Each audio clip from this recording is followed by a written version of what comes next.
Hello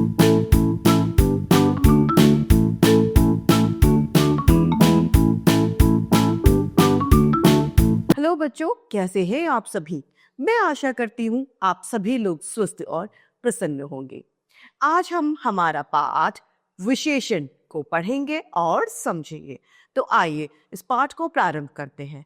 यह है हमारा पाठ 10 विशेषण। विशेषण किसे कहते हैं? तो विशेषता बताने वाले शब्द विशेषण कहलाते हैं। किसी भी चीज की कोई विशेषता यदि बताई जाती है तो वह उसका विशेषण कहलाता है। जैसे सीता बहुत सुंदर है, तो सुंदर शब्द क्या है? विशेषण। क्यों? क्योंकि वह सीता की सुंदरता को दर्शा रहा है। आइए पाठ को प्रारंभ करते हैं। पीला हिरन रोज बगीचे में आता। बगीचे में हरे भरे पेड़ पौधे और सुंदर फूल खिले थे। बीच में मीठे पानी की एक नहर बहती थी। पीला हिरन कुछ समय वहां घूमता और फिर वहां से चला जाता। राजा उस हिरन को देख देख कर बहुत खुश होता। इस पैराग्राफ में पीला, हरे भरे, सुंदर, मीठे, एक, पीला, कुछ, ये सभी शब्द क्रमशः हिरन, पेड़, फूल, पानी, नहर और समय की विशेषता को यहाँ पर दर्शा रहे हैं। जैसे हिरन का पीला होना हिरन की विशेषता है। बगीचों का हरा भरा होना, पेड़ पौधे हरे भरे होने, ये पेड़ों की विशेषता है। पेड़ सुंदर भी है, सुंदर फूल खिले हैं तो फूल की विशेषता है। पानी कैसा है? मीठा पानी है, तो पानी का मीठा होना उसकी विशेषता है। तो किसी की विशेषता बताने वाले शब्द विशेषण कहलाते हैं। अतः व्याकरण की दृष्टि से हम विशेषण को यह परिभाषित कर सकते हैं कि संज्ञा या सर्वनाम शब्दों की विशेषता प्रकट करने वाले शब्द विशेषण कहलाते हैं। विशेषण क्या है? विशेषण शब्द पहचानने के लिए प्राय यानी मुख्यतः संज्ञा के बारे में कैसा है या कितना प्रश्न किया जाता है। जैसे लाल फूल, 4 आदमी, फीकी चाय या फिर 4 लीटर दूध। फूल कैसा है? तो फूल लाल है। चाय कैसी है? पीली चाय है। कितने आदमी हैं? 4 आदमी हैं। और कितने लीटर दूध है? 2 लीटर या 4 लीटर दूध है। विशेष्य किसे कहते हैं? विशेषण जिन संज्ञा शब्दों की विशेषता बताते हैं उन्हें विशेष्य कहते हैं। जैसे कि ताजे फल, फलों का ताजा होना उसका विशेषण है। फल क्या है? विशेष्य। किसकी विशेषता है? फल की विशेषता है, इसलिए फल विशेष्य है। 2 मीटर यह विशेषण है। और कपड़ा क्या है? विशेष्य। यानी जिसकी विशेषता बताई जाती है वह विशेष्य है तथा जो विशेषता बताई जाती है वह विशेषण कहलाता है। विशेषण मुख्यतः 5 प्रकार के होते हैं, यानी विशेषण के 5 भेद होते हैं। विशेषण को 5 भागों में बांटा गया है। पहला होता है गुणवाचक विशेषण, परिमाणवाचक विशेषण, संख्यावाचक विशेषण, व्यक्तिवाचक विशेषण तथा सार्वमानिक विशेषण। इन 5 भागों में विशेषण को वर्गीकृत यानी बांटा गया है। सबसे पहला आता है हमारा गुणवाचक विशेषण। जैसा कि इसका नाम है, इस विशेषण के अंतर्गत किसी के गुण, दोष, रंग, आकार, आकृति आदि के बारे में हमें पता चलता है। यह गुणवाचक विशेषण के अंतर्गत आते हैं। जिन विशेषण शब्द से संज्ञा अथवा सर्वनाम के गुण, दोष, रंग, आकार आदि का बोध यानी हमें पता चलता है वह गुणवाचक विशेषण कहलाते हैं। जैसे कि सुंदर लड़की, छोटा घर, लालची औरत। यहां पर सुंदर लड़की का होना, छोटा घर का होना तथा लालच यानी भाव औरत का होना, ये गुणवाचक विशेषण, ये गुण विशेषण बता रहे हैं। अतः ये सभी गुणवाचक विशेषण के उदाहरण है। गुणवाचक विशेषणों के कुछ रूप यहाँ पर दिए गए हैं, आइए इन्हें पढ़ते हैं।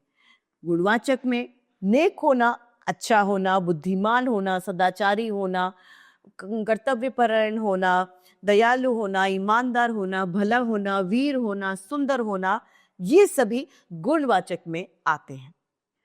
दोष सूचक यानी जिसमें कोई दोष हो, दुष्ट, हिंसक, कपटी, लोभी, निर्दयी, बुरा, क्रूर, नीच, झूठा, ये सभी दोषपूर्ण में आते हैं। काल सूचक जिसमें समय का हमें ज्ञान होता हो, वह काल सूचक होता है। पुरातन, नवीन, आधुनिक, चिरंतर इत्यादि ये काल सूचक होते हैं। रंग सूचक में काला, हरा, नीला, किसी भी चीज का हमें रंग का ज्ञान होता है, वह रंग सूचक होते हैं। स्वाद सूचक खट्टा, मीठा, कड़वा, फीका, स्वादिष्ट, ये सभी स्वाद को हमें बताते हैं, यानी ये सभी स्वाद सूचक विशेषण होते हैं। दशा सूचक यानी पतला होना, मोटा होना, लंबा होना, कमजोर होना, हल्का होना, भारी होना, ये सभी दशा सूचक को दर्शाता है। स्थान सूचक जो किसी स्थान यानी जगह को बताता है, वे स्थान सूचक कहलाते हैं, जैसे कि देशी, विदेशी, बाहरी, भीती, ग्रामीणी, शहरी, कस्बे में रहने वाला, ये सभी स्थान सूचक होते हैं, जिससे हमें किसी स्थान यानी किसी जगह का बोध होता है।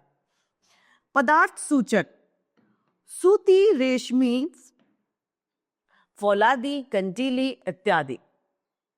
दिशा सूचक जिससे हमें दिशा के बारे में ज्ञान होता है, उत्तर, दक्षिण, पूर्व, पश्चिम, उत्तरी, पूर्वी, ये सभी जो है दिशा सूचक के अंतर्गत आते हैं, जिसमें हमें दिशाओं के बारे में पता चलता है। दूसरा हमारा विशेषण आता है परिमाणवाचक विशेषण। इसमें हमें मात्रा की जानकारी प्राप्त होती है। जिस विशेषण शब्द से संज्ञा या सर्वनाम की मात्रा का माप हमें पता चलता है, वह परिमाणवाचक विशेषण कहलाते हैं, जैसे कि 2 लीटर, 4 लीटर, 2 मीटर कपड़ा, ये सभी जो हैं परिमाणवाचक विशेषण के उदाहरण हैं। इसमें भी 2 उपभाग होते हैं, 2 उपभेद होते हैं।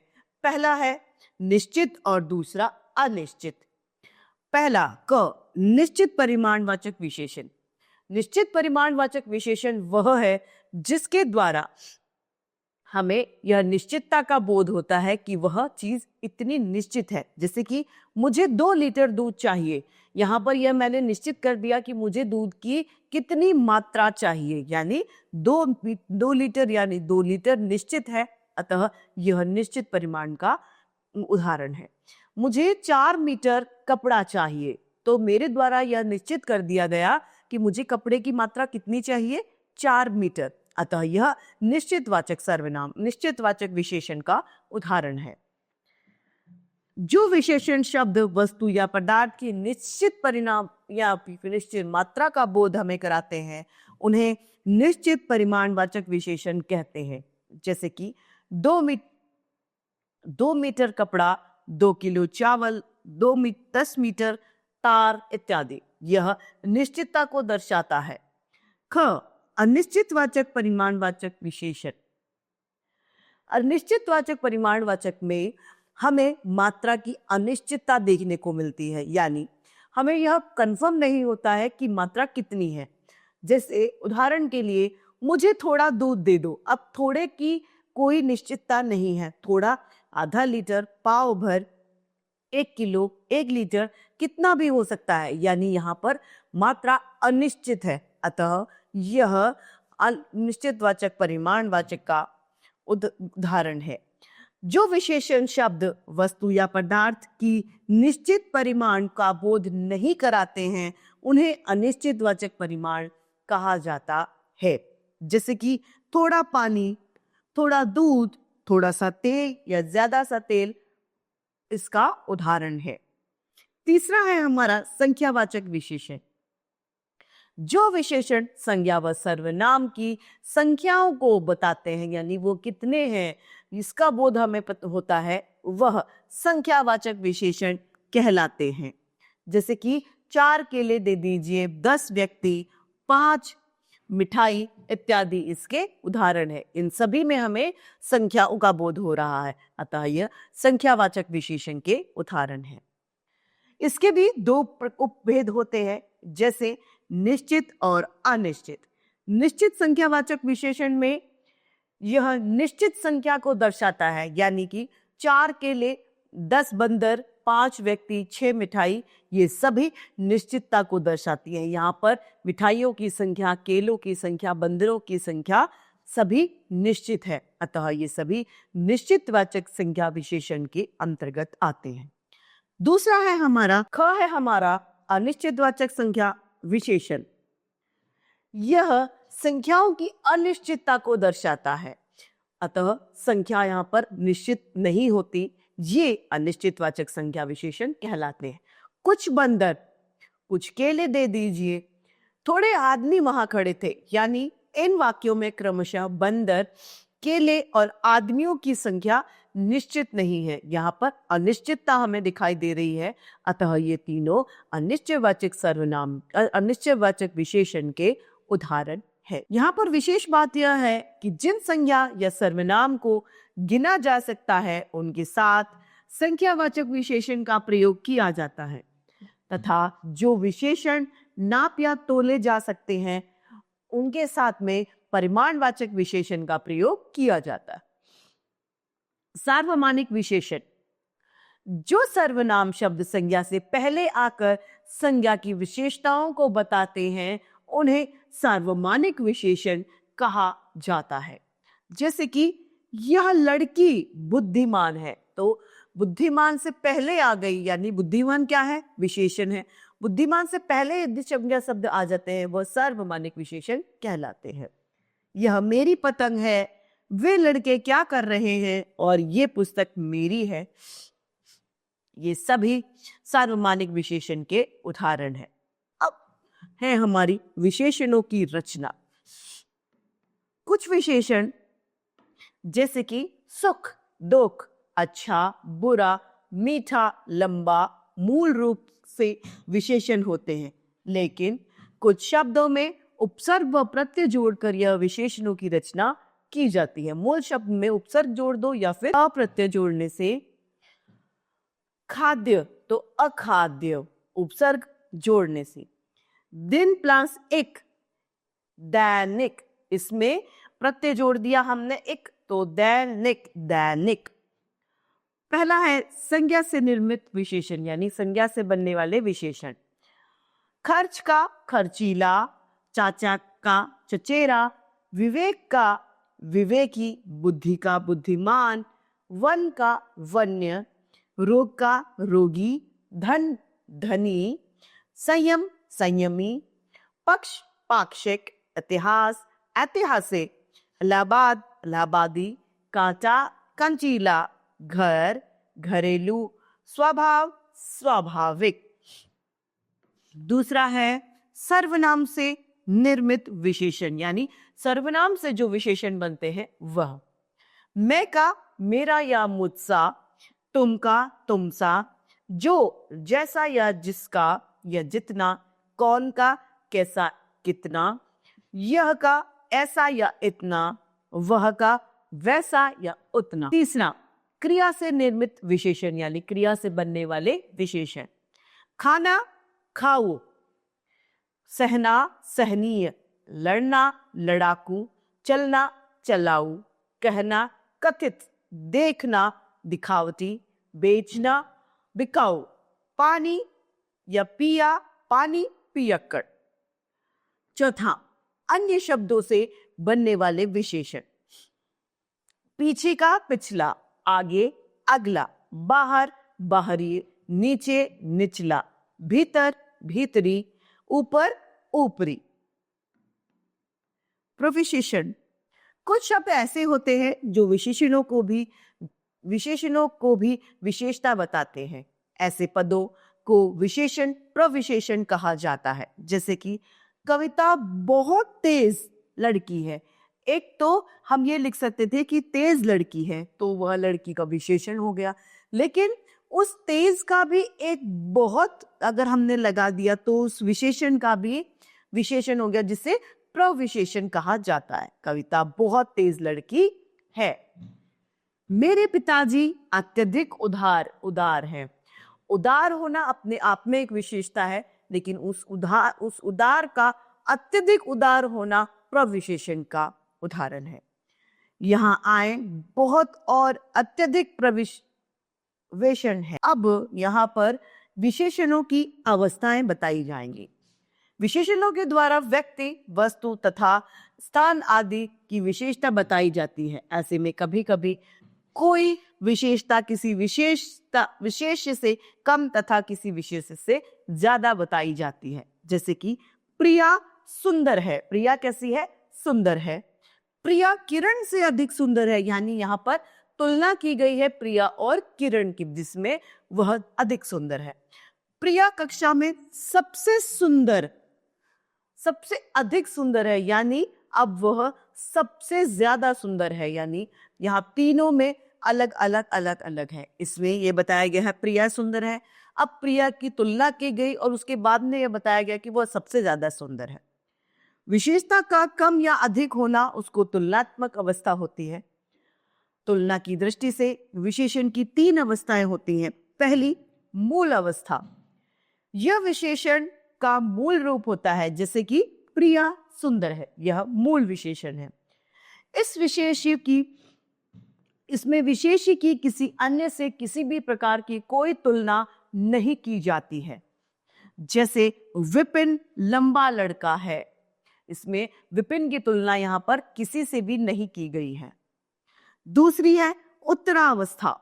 यह विशेषण का वह रूप है जिसमें 2 लोगों में आपस में तुलना की जाती है। यह उत्तरावस्था कहलाती है। जैसे कि विपिन श्याम से ज्यादा लंबा है, तो यहां पर श्याम और विपिन का तुलना की गई है, कोई कंपैरिजन किया गया है। अगला आता है उत्तमावस्था। यह विशेषण का वह रूप है जो एक विशेष्य को अन्य सभी की तुलना से कम अथवा बढ़कर बताया जाता है, यानी ये सबसे हायर है। अमर कक्षा में सबसे लंबा छात्र है। अब यह पूरी कक्षा, किसी एक से कोई तुलना नहीं की गई, पूरी कक्षा से तुलना कर दी गई कि सब में से सबसे ज्यादा यही है। विशेषण की अवस्थाएं हटा दी जाएं तो कुछ विशेषणों की अवस्थाएं हटा दी जा रही हैं। आइए इनका अभ्यास यहां पर करते हैं। विशाल मूल अवस्था है। विशालतर होगा उत्तरावस्था, और उत्तमा हो जाएगा विशालतम, यानी बड़ा होना, उससे बड़ा होना और सबसे बड़ा होना। स्पष्ट मूल अवस्था, स्पष्टतर उत्तरा और स्पष्टतम उत्तमावस्था है। महान मूल अवस्था, महत्तर उत्तरा और महत्तम उत्तमावस्था है। प्रिय होना मूल अवस्था, प्रियतर उत्तरावस्था, प्रियतम उत्तमम अवस्था है। दृढ़तर मूल अवस्था, दृढ़तम उत्तरावस्था तथा दृढ़तम उत्तमावस्था है। इसी तरीके से मूल अवस्था, उत्तरावस्था और उत्तमावस्था यहाँ पर दी गई है। मोटा होना मूल अवस्था, अधिक मोटा होना उत्तरा और सबसे मोटा होना उत्तमावस्था। ऊंचा होना मूल, अधिक ऊंचा होना उत्तरा और सबसे ऊंचा होना उत्तमावस्था है। लंबा होना मूल अवस्था, सबसे लंबा होना, अधिक लंबा होना उत्तरा तथा सबसे लंबा होना उत्तमा अवस्था है। तो इसी तरीके से हमारा ये पाठ समाप्त होता है। आइए इस पाठ को एक बार संक्षेप में दोहरा लेते हैं। संज्ञा और सर्वनाम शब्दों की विशेषता बताने वाले शब्द विशेषण कहलाते हैं। विशेषण जिन संज्ञा और सर्वनाम शब्दों का बताया जाता है वे विशेष्य कहलाते हैं। विशेषण के 4 भेद होते हैं: गुणवाचक, परिमाणवाचक, संख्यावाचक तथा संकेतवाचक विशेषण। तो इस तरीके से हमारा यह पाठ विशेषण समाप्त होता है। मैं आशा करती हूं आप सभी लोगों को यह पाठ भली भांति रूप से समझ में आया होगा। आज के लिए इतना ही, फिर मिलते हैं। धन्यवाद।